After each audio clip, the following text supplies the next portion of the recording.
साथियों, जो लोग अपना इतिहास नहीं जानते वो कभी इतिहास नहीं बना सकते। आज हम सावित्रीबाई फुले जी की जयंती मना रहे हैं, लेकिन सावित्रीबाई फुले जी के बारे में हमारे कई साथियों ने बोला। ये जो 31 तारीख, 31 दिसंबर, 1 जनवरी, 2 जनवरी और 3 जनवरी और 9 जनवरी, ये जो 10 दिन है बेहद महत्वपूर्ण है। बहुजन मूवमेंट के हिसाब से ये 10 दिन इतने महत्वपूर्ण है कि आपको उस गौरव की अनुभूति होनी चाहिए। और ये मैं इसीलिए आपको याद दिलाना चाहता हूं क्योंकि जो लोग अपने बुजुर्गों का इतिहास नहीं जानते वो कभी इतिहास बना नहीं सकते। 31 दिसंबर 1818 को पेशवाओं ने, जिन्होंने देश के दलितों के मुंह के सामने कुल्हड़ और पीछे झाड़ू बांधने का काम किया था, जिन्होंने भारत की महिलाओं के साथ दुनिया में सबसे ज्यादा अभद्रता वाला काम किया था, उनके बीच और हमारे वीर महार जिस समाज से डॉक्टर बाबा साहेब अम्बेडकर थे, उनके बीच युद्ध हुआ। 31 दिसंबर 1818 को पेशवाओं की सेना में 28,000 सैनिक थे, 20,000 घुड़सवार थे,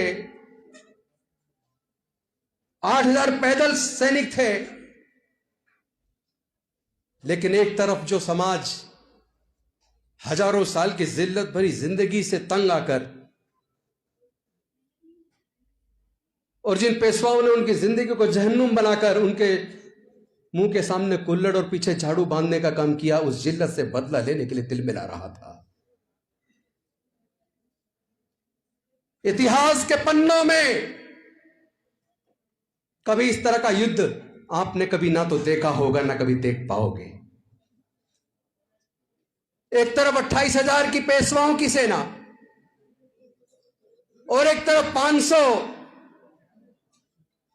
हमारे दलित समाज के, महार समाज के बहादुर सैनिक। 24 घंटे के अंदर जो युद्ध 31 दिसंबर को शुरू हुआ, 24 घंटे के अंदर 500 महार सैनिकों ने 28,000 की पेशवा सेना को निस्ते नाबूद कर दिया। तो एक तरफ तो यह गौरवशाली दिन हम मना रहे हैं और दूसरी तरफ 3 जनवरी को माता सावित्रीबाई फुले का जन्म हुआ। जन्म तो होता है और मरता भी है, लेकिन इतिहास पुरुष वो बनते हैं जो लीक से हटकर काम करते हैं, जो अपने लिए नहीं जीते, जो दूसरों के लिए जीते हैं। आज मैं आपको उनके कुछ ऐसी बातें जो शायद आपको कभी चर्चा नहीं हुई होंगी और बहुत संक्षिप्त में बताऊंगा, क्योंकि आप लंबे समय से बैठे हैं। कुछ चीजें आपको पता है लेकिन कुछ ऐसी है जो नहीं पता। 1 जनवरी 1848 को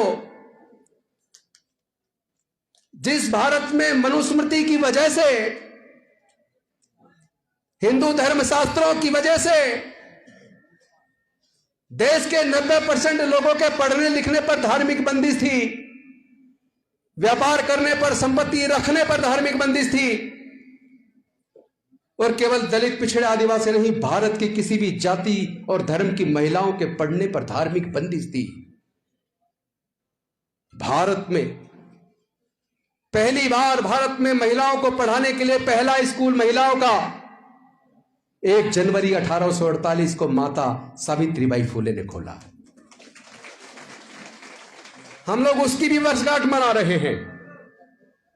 मैं 1 जनवरी को उस स्कूल में गया था, पूना के अंदर, भीमा कोरेगांव भी गया। लेकिन यह शायद बात आपने सुनी भी होगी, आप जानते भी होंगे, जो मैं अब आपको बताने वाला हूं, जो आपने कभी सुनी नहीं होगी। ज्योतिबा फूले जी के समय ज्योतिबा फूले जी का 300 एकड़ का बाग था और खेती के मामले में बड़ी विद्वता हासिल थी। लेकिन उसके साथ साथ उस वक्त के उस वर्ष का इनकम टैक्स रिटर्न को आप देखोगे तो आप गौरवान्वित हो जाओगे। जिन टाटा की हम आज बात करते हैं और सुनते हैं कितने अमीर आदमी है, उस वक्त टाटा का 1 साल का आय 20 लाख रुपया था। लेकिन ज्योतिबा फूले जी की वार्षिक आय 21 लाख रुपए थी।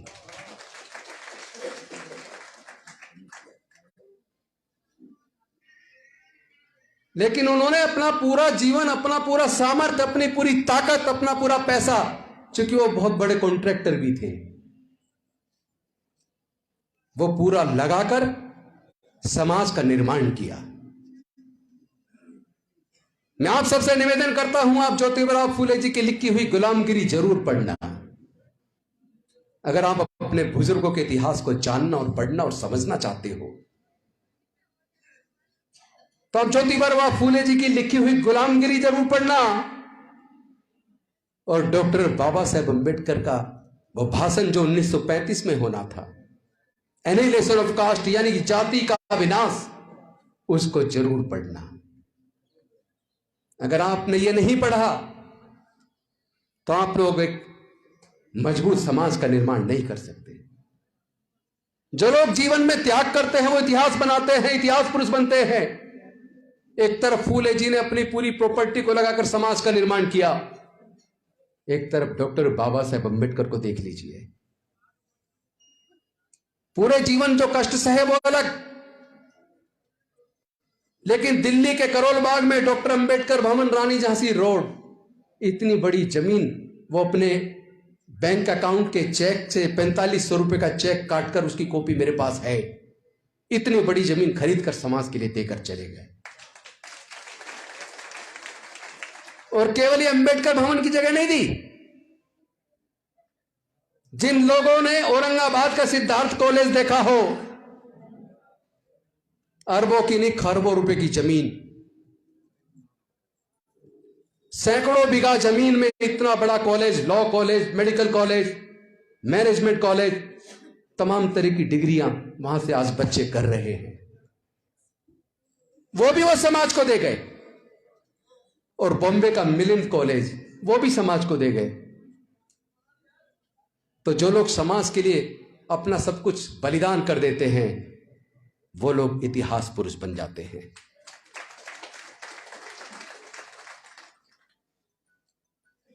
आप लोगों को समझना पड़ेगा, आपकी हमारी एक जिम्मेदारी है। डॉक्टर बाबा साहेब अंबेडकर जी ने अपने 4 बच्चे गंवा दिए, जवानी में अपनी पत्नी माता रमाबाई को गंवा दिया। सोच के देखो, अपने 4 बच्चे और अपनी पत्नी को गंवाने के बावजूद उन्होंने अपना पूरा जीवन हमारे और आपके लिए कुर्बान किया। क्या डॉक्टर बाबा साहेब अंबेडकर की कुर्बानी को हम बेकार कर देंगे? क्या समाज के प्रति हमारी कोई जिम्मेदारी नहीं है? हम सब लोग को एक बात समझनी पड़ेगी, डॉक्टर बाबा साहेब अंबेडकर जी ने क्रांति करके हमारे हजारों साल की गुलामी को तोड़कर हमारे आगे बढ़ने के रास्ते बनाए। उन्होंने क्रांति की तो हमारे आगे बढ़ने के रास्ते बने। लेकिन उसके बाद एक दौर प्रतिक्रांति का आया। जितने रास्ते उन्होंने हमारे समाज के आगे बढ़ने के बनाए, वो सारे रास्ते सरकारों ने, सत्ता में बैठे हुए लोगों ने आज बंद कर दिए। आप बताइए, क्या पढ़ाई के बिना हम लोग तरक्की कर सकते हैं? आप बताइए, अगर डॉक्टर बाबा साहब अंबेडकर कुर्बानी नहीं करते, अगर हमारे पढ़ने लिखने के लिए रिजर्वेशन की व्यवस्था ना करते, अगर सरकारी नौकरियों में रिजर्वेशन करके हमारे अफसर बनने का रास्ता ना खोलते, अगर वो राजनीतिक रिजर्वेशन देकर हमारे काउंसलर, एमएलए, एमपी बनने का रास्ता ना बनाते, तो क्या राजेंद्र गौतम कभी एमएलए और मंत्री बन पाता? क्या राजकुमार आनंद कभी जीवन में मंत्री या एमएलए बन पाते? क्या वीणा आनंद कभी एमएलए बन पाती? हम जो कुछ बने हैं केवल अपनी मेहनत से नहीं, डॉक्टर बाबा साहब अंबेडकर के त्याग और बलिदान और कुर्बानी की वजह से बने। लेकिन दुख इस बात का है,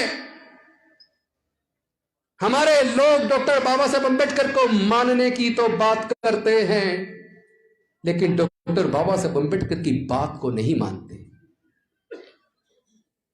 वो लोगों को कहते थे पाखंडवाद से, अंधविश्वास से दूर हो जाओ और बुद्ध के रास्ते पर चलकर अपना दीपक स्वयं बनो।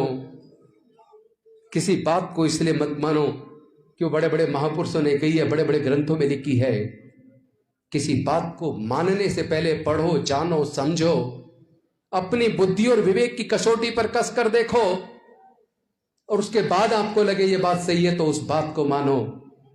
लेकिन हमने डॉक्टर बाबा साहब अंबेडकर की बात को नहीं माना। हम लोग सबसे ज्यादा बड़े अंधविश्वासी पाखंडवादी बन गए।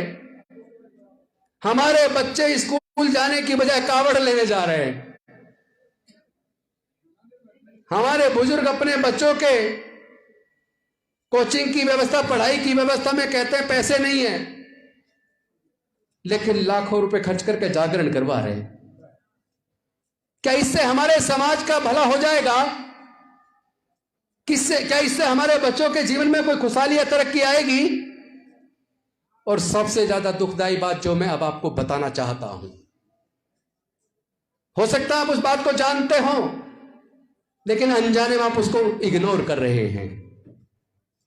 हम यहां तक आए हैं केवल पढ़ाई की वजह से आए हैं।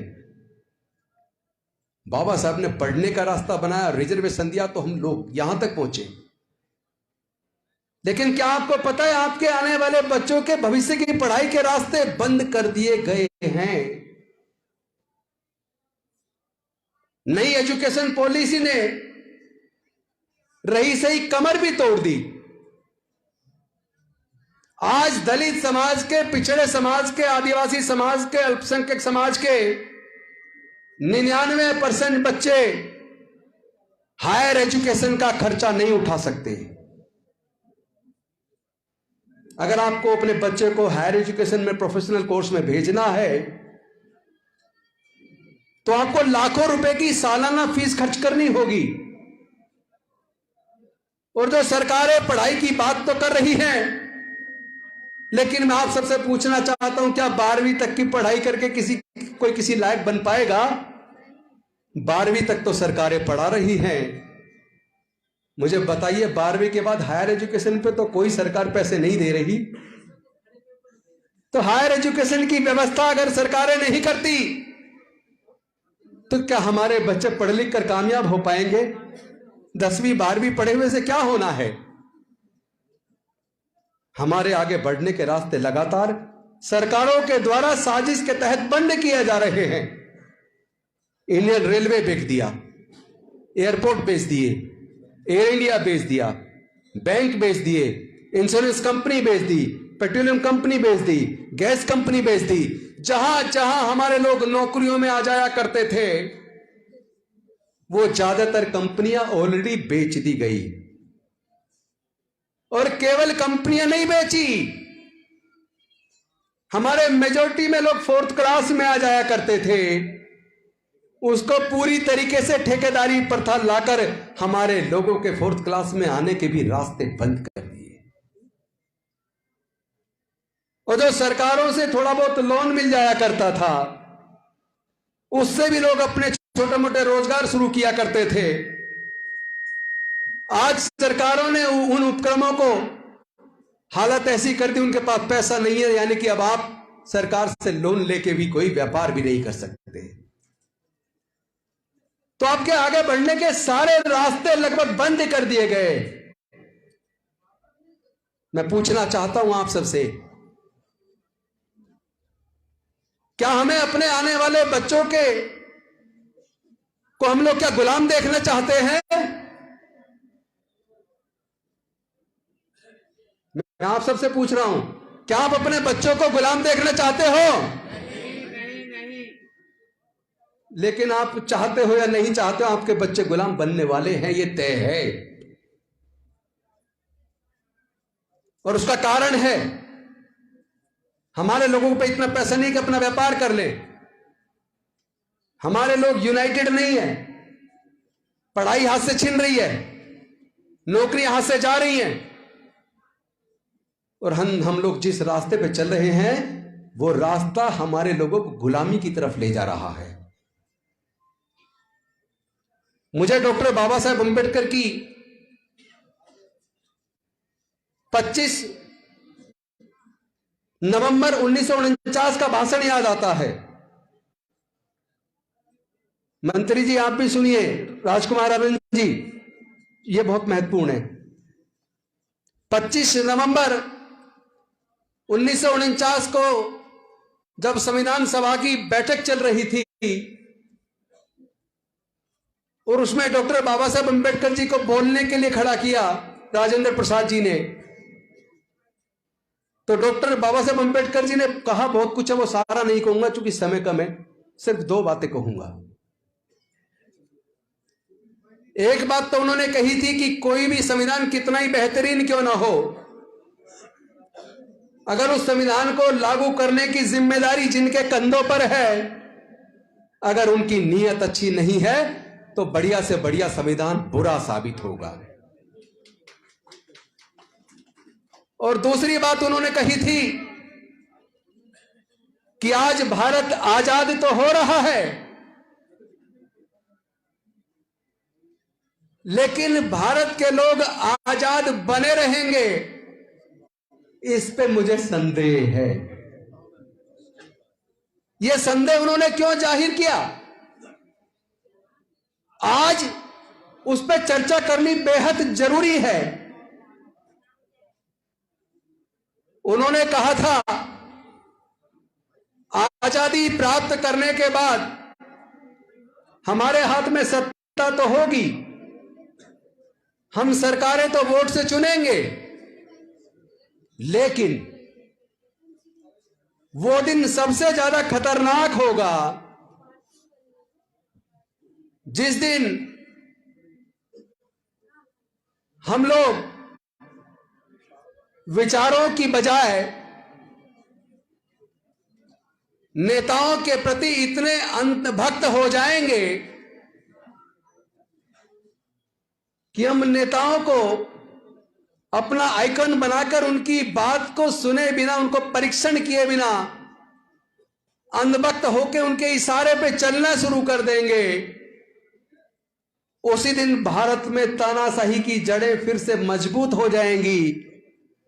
भारत पेपर पे आजाद तो रहेगा, भारत के लोग अपनी आजादी खो देंगे। अनफॉर्चुनेटली आज भारत के साथ वो हो चुका है।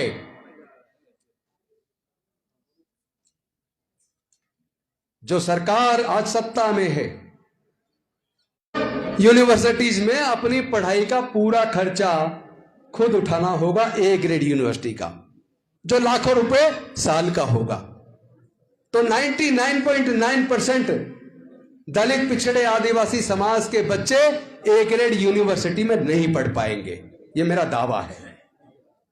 दूसरी, उन्होंने न्यू एजुकेशन पॉलिसी में बी ग्रेड यूनिवर्सिटी बनाई। बी ग्रेड यूनिवर्सिटी में 75% खर्चा बच्चों को खुद उठाना होगा, वो खर्चा भी लाखों रुपए साल का होगा। यानी गरीबों के बच्चे, दलित, पिछड़े, आदिवासी, अल्पसंख्यक और जनरल कैटेगरी के मजदूर, किसान और गरीब, उनके बच्चे भी वो लाखों रुपए साल का खर्चा उठाकर बी ग्रेड यूनिवर्सिटी में भी नहीं पढ़ पाएंगे। और तीसरी यूनिवर्सिटी होंगी सी ग्रेड, सी ग्रेड में 25% खर्चा जनता को खुद उठाना पड़ेगा, स्टूडेंट को उठाना होगा, वो भी 20-25 हजार रुपए से कम नहीं होगा।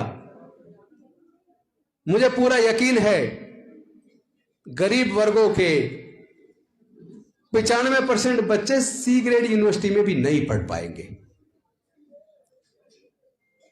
यहीं से मैं जोड़ता हूं ज्योतिबा फूले जी की बात को। उन्होंने कहा था, विद्या बिना मति गई, मति बिना नीति गई, नीति बिना गति गई, गति बिना धन गया, और धन के अभाव में हमारे बहुजन समाज के लोग गरीब हो।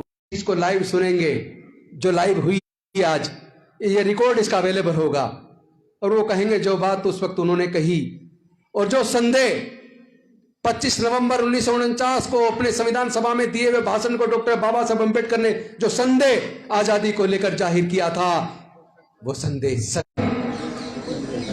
और कोर्ट के अंदर एक वकील के तौर पर सुप्रीम कोर्ट और हाई कोर्ट के अंदर पब्लिक इंटरेस्ट लिटिगेशन डालकर जो सरकारें हमारे लोगों के हक अधिकार को छीनने का काम करेंगे, उन सरकारों को निस्तानाबूद करने का हम काम करेंगे। हम लोग इस लड़ाई को लड़ेंगे, क्योंकि यह लड़ाई किसी कुर्सी की लड़ाई नहीं है। और आप कह रही थी कुर्सी चली गई, वो बंते जी कह रहे थे कुर्सी कहीं नहीं गई, यही अंदर मेरे भाई को मिल गई है। तो कुर्सी की चिंता मत करो, कुर्सियां आएंगी और जाएंगी। ये कुर्सियां सब डॉक्टर बाबा साहब अम्बेडकर की दी हुई हैं। कोई भी व्यक्ति कुर्सी से बड़ा नहीं हो सकता, लेकिन अपने कर्म से, अपने आचरण से छोटी कुर्सी को बड़ा बना सकता है। मैं पूरे देश के अंदर लगातार जा रहा हूं। अभी तक जो मेरे दौरे चल रहे हैं सारे साउथ इंडिया के चल रहे हैं, तमिलनाडु, आंध्र प्रदेश, तेलंगाना, महाराष्ट्र, उधर गुजरात से बहुत ज्यादा इनविटेशन आ रहे हैं, राजस्थान से बहुत ज्यादा आ रहे हैं, मध्य प्रदेश से, यूपी से। पूरे देश में जाके अपने समाज के हक अधिकार की लड़ाई को लड़ने का फिर से समय आ गया है। बाबा साहब ने क्रांति की हमारे लोगों को हक अधिकार दिलाने के लिए, मनुवादियों ने प्रति क्रांति की हमारे अधिकारों को छीनने के लिए। अधिकार छीन गए। अब अगर कुछ बचाना है, इस लड़ाई को आगे बढ़ाना है, तो हमें फिर से डॉक्टर बाबा साहब अम्बेडकर, मान्यवर कांसीराम सहित हमारे समाज के महापुरुषों के रास्ते पर चलकर अपनी दोबारा से क्रांति की आग को बढ़ाना होगा। हम अपने खून की एक एक बूंद से बाबा साहब की जलाई हुई मशाल को जलाने का काम करेंगे। हम इस लड़ाई को लड़ेंगे, हम इस लड़ाई को जीतेंगे। बहुत बहुत धन्यवाद।